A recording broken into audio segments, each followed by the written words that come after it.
Bite apple, poison apple.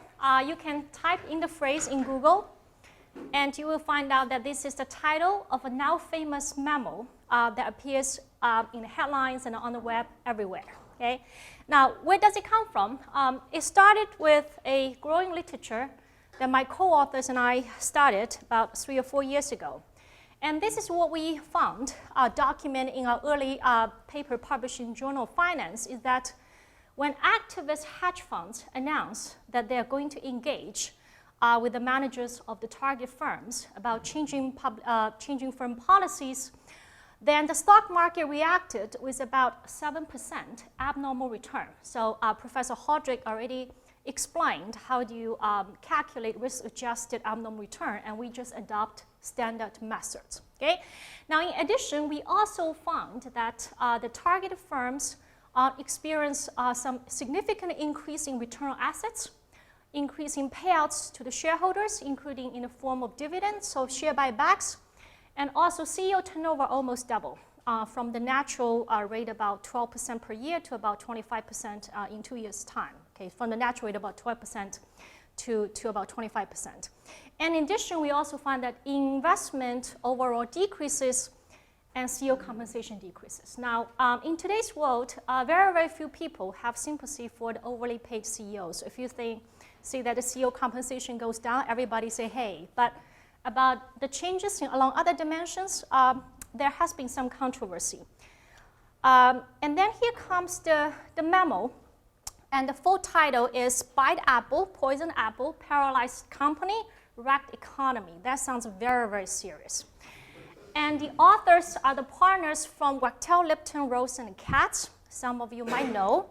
That's one of the most prominent law firm in corporate law and securities law. And Mr. Lipton is inventor of the famous poison pill, which is by far the most powerful takeover defense. So he invented that in the early 1980s. Now, this memo you can read in more detail at your leisure, but it contains a very specific criticism on Kai Icahn and Ihong's attack. They use the word attack on Apple. Okay, so argument is Apple by far is the most successful, most visionary, most innovative company of all time. How can anyone dare to criticize Apple? So that's a very specific criticism, and that creates the title of this memo. But the memo is also more generally a criticism on hedge fund activism. And if I were to summarize the memo, it contains 2 key points. One is that the hedge fund activism is very short-term focused. Okay? Now, if you look at these hedge funds, they name themselves as like a pirate capital. That looks like someone who dash in and dash out to make a quick buck. Okay?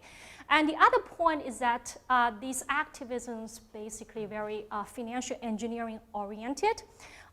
What does that mean? Meaning they're not improve anything fundamentally about the firm, like they make the machine spinning faster or make the sales team selling faster, but instead they ask the companies to load up piles of debt and increase dividend at the same time. So to them, it's just financial cosmetics, if not engineering. Okay? Now, at the end of the memo, Mr. Lipton posed a challenge in his mind. He basically said, well, the important question is not about upon announcement whether the stock market goes up or down, because so far 7 author groups around the world have confirmed our finding that upon the announcement of hedge fund activism, the stock market pop up by about 6 to 7%. So they don't challenge that. They think, well, the important question is to see whether the same gain will persist, say 24 months after targeting. So when we saw that, we think, well, that's a very low bar. In fact, how about we look at 60 months, okay, to really, really nail down the question. Okay, so let me start with the general landscape of hedge fund activism. So the data collection was a 2-year project, but now it's sunk cost. Okay? So what I want to highlight, these are the yellow bars are the number of activist events launched by hedge funds, and you look to the left scale, how many numbers. Okay, so over this period, it's about between 100 and 200. Now, average, there are about 5,000 to 6,000 public companies in the US. So we're talking about the targeting probability between 1.5% to 2%. Okay? Now, in perspective, I also plot the incidences of hostile takeover, which pretty much died out in the past 2 decades. Why? Because Mr. Lipton invented the powerful poison pill. Okay? So that's why I want to emphasize today, shareholder activism is far more important than takeover-based governance. Okay? Now, surprisingly, these kind of activities are pro-cyclical because if you look at S&P 500 index, clearly there are more activist events when the market goes well. But that's where the hedge funds had an easy time to raise capital. Okay, so let's look at 6 months after targeting. So year T is a year of targeting, and T plus 5 is 5 years in 6 months. And this is industry-adjusted return on assets. You take the company return assets minus the industry average. Then you average over all the targeted companies. What do we see? Well, in all the 5-year period, it seems to be a steady increase. Now, it started low at minus 2.5%. How to interpret that number? What is a typical ROA? The median ROA of all publicly traded companies is 8 to 9%. Okay? So we're talking about targeted companies that are 2.5 percentage points below. So they are underperforming by industry standards. Then a hedge fund came in, okay, and they're approaching the industry norm. So they're no longer underperforming using industry benchmark. Now this is industry adjusted Q. Q is the ratio of the market value of the firm to the book value of the firm. What is a typical value? The median value is 1.5, and the typical value will be between 1 and 2. So the targeting company is about 0.4 short of the industry norm, but after targeting, they steadily approach the industry average. So at least on a statistical correlation point, you're seeing that hedge funds are targeting underperforming companies and then make them look more like an averagely performing company. That's what we are observing. Okay? But certainly there's nothing alarming here, as Lipton will point out, say that performance would deteriorate after the 24 months period. Okay? Now also I'm thankful for Professor Hodrick that covering the basic grounds about how to perform return analysis. Okay, we adopt a very standard and similar method. If you look at one factor alpha, you only adjust for market return. So these the units are in months. So 3 years before to 1 month before to 3 years after to 5 years after. So you will see before targeting, the stock return was a little bit underperforming, but nothing significant. But post-targeting, if you look at the T-stats, now the T-stats, if it's 2, it's good, and if it's above 3, it's great. That's all I can say.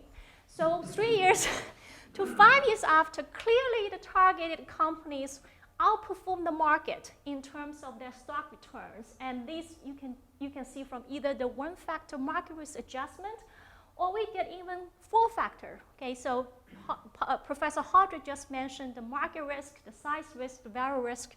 We also added in the momentum risk. So if you adjust everything, clearly they outperform. So again, there's nothing supports Mr. Lipton's concern that somehow these hedge funds are pump and dump, and after they finish their targeting, the stock market will go bad. It's not happening. Okay. Then they raised additional concerns, say the hedge funds rush in, pump up the stock price, and the moment they exit, the other shareholders will suffer. So now let's redefine the event date. Event date is where hedge funds decided to exit. Now, how do we know this? So it turned out that SEC has a regulation.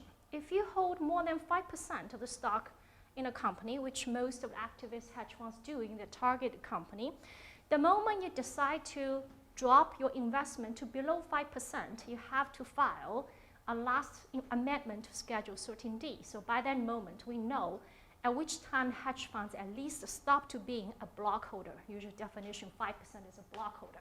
So if we define that date as the event date and look at 3 years after the hedge fund exit. Now, how long do hedge funds stay? The median duration is 2 years. So the average engagement duration, 2 years. So we are talking about 5 years after targeting, but on average 3 years post the hedge fund exit. Okay, so the T-stats remain very large. Okay, the holding period, monthly abnormal return is 75 basis points. So you multiply by 12 to get the annual return. So it's quite a significant number. But I don't want to overemphasize the result, because if you look at the standard deviation, that's huge. But that's not surprising, because a typical stock, the annual standard deviation in the return is about 30 to 50 percentage points. So that's not alarming. So the results are very noisy. All we want to point out that there's shareholders don't suffer. That's all I want to establish. Okay. Now let's zoom into our sample. So our sample consists about 2,000 events. They're all kinds, from quite friendly and amenable engagement to very nasty and hostile open confrontations. Okay. Now some corporate lawyers would point out that there might be a subset of these activist events are presumably very short-term focused. So let's just select out them. So what are these events? These are events that engage in leverage enhancing, payout increasing, or investment reducing. So if you tell me these interventions are aiming for short-term results, I think these are most likely the case. So let's pick out those 20% of case and see how the return assets and valuation change. Okay. And again, results are pretty noisy, but at least there's no indication to show that in these subsample events that they really, really sacrifice the future of the firm for that policy change. Now, another category that caught people's attention is called adversarial engagement. So this means events that involve open confrontation. Now, they might be fighting behind the door that we don't know, but these events are clearly confrontational because we observe those hostile events in the public news. And results look pretty good. Okay, so the industry adjusted ROE looks good, and the valuation looks good. So when hedge funds work against the will of the management, it seems they're improving the firm rather than destroying the firm, at least to a 5-year period. Okay, so when we claim something, we have to cover all grounds. Then some other critic would jump out and say, well, your early paper were focusing on expansionary period, everything's good, and just rising tide lifted all the boats. How about let's do some out of sample exercise, see whether the targeted firm became leaner, also became weaker, and they were less able to sustain the shock during the financial crisis. So we look at the change in the return assets, a change in the valuation, particularly during the 2 years, 08 and 09. These are the crisis years. And we look at companies that targeted during 04 and 07. So they were just targeted before the crisis. How well do they fare in the crisis? Well, their change everybody's ROE dropped during those 2 years. Okay. Now these group of firms have ROE dropped by 2 percentage points less. So they incur 2 percentage points less drop in ROA, and their Q also held up 11 basis points better. Okay. Again, we don't have to say they're strictly doing better, but certainly we can conclude they were doing no worse. That's a very weak statement. Okay. Now back to the general issues. Now so far I just present you that there seemed to be a statistical correlation between hedge fund targeting and issuing improvement in both valuation and operating performance. Now in finance profession, everybody is obsessed with identification. Say, well, you really haven't established that this is causal. These hedge funds could be so smart stock pickers, and they just pick on firms that were about to improve. Okay? Now we can admit that. So in that case, let's not give the hedge funds a medal. Okay? But certainly they really don't deserve to be vilified the way that the Wachtel-Lipton memo portrayed them to be. And the other thing I want to point out that is there an easy way to get a quick buck in front of public eyes in the open air, okay, by destroying firms' long-term prospects? Okay? Now the newly crowned Nobel Prize winner Jim Farmer says no. Okay? Anytime you do something that's public information, the stock market already incorporates that. You really cannot make a quick buck. Now let's look at the biting the apple event. In May this year, Kai Icahn announced that he was going to engage with the managers of Apple. The stock market, the Apple stock rose 3% relative to the market. That amounts to $12 billion of market value. Okay? So obviously the stock market welcomes that. And some of you taking Charles Jones' class, and you discuss that Apple currently holds $150 billion of cash and cash equivalent. Okay, one thing, after you take the course, you could clearly conclude that that cannot be optimal. Now, what is optimal? You need to wait a couple more weeks for Professor Jones to spell out more details. Okay? So basically, to pull off a trick, like have a quick buck doing something that's completely public open, you're really assuming that the market does not understand you properly. And that's a very arrogant assumption, because market is a collection of many, many smart people, including people in this audience. So it's very difficult to fool the market when you do something like that. Okay? So let me just conclude about this hedge fund versus Apple business. I fully acknowledge that hedge funds inevitably will know less and have less expertise about firm-specific business. Okay? So how can they create value? I also want to point out, okay, portfolio managers in target firms, they also have less conflict of interest compared to the firm managers. Okay? Therefore, there is a room for outside shareholders to monitor the firms and make good suggestions about how firm policies and decisions can improve shareholder value, including but not limited to the payout policy. Okay? And in general, I also believe that the presence of hedge fund activism, despite only 1.5% to 2% a year in terms of probability, this is quite effective and powerful disciplined governance on all public firms, because you don't want to be targeted, because once you're targeted, those hedge funds like pests, they never go away. Okay? So this is what I call the market for corporate influence, as opposed to market for corporate control. So this is a market-based corporate governance. Okay? Now, after we, my co-authors, Lucian Babchuk, Alon Brav, and I wrote this memo, which underlined today's talk, Wachtel Lipton wrote a response. And in the response, they say no empirical work is capable of measuring long-term effects of hedge fund activism, although they don't come up with a more constructive suggestion as what could be done. Okay, so their conclusion is that it would be better to follow the insights coming from the depths of real-world experience. So my answer would be, well, large sample data are coming from the real world. And the data set, it seemed to me to be pretty deep, and we can get it deeper as time goes on. And certainly one should not run away from data. Thank you very much.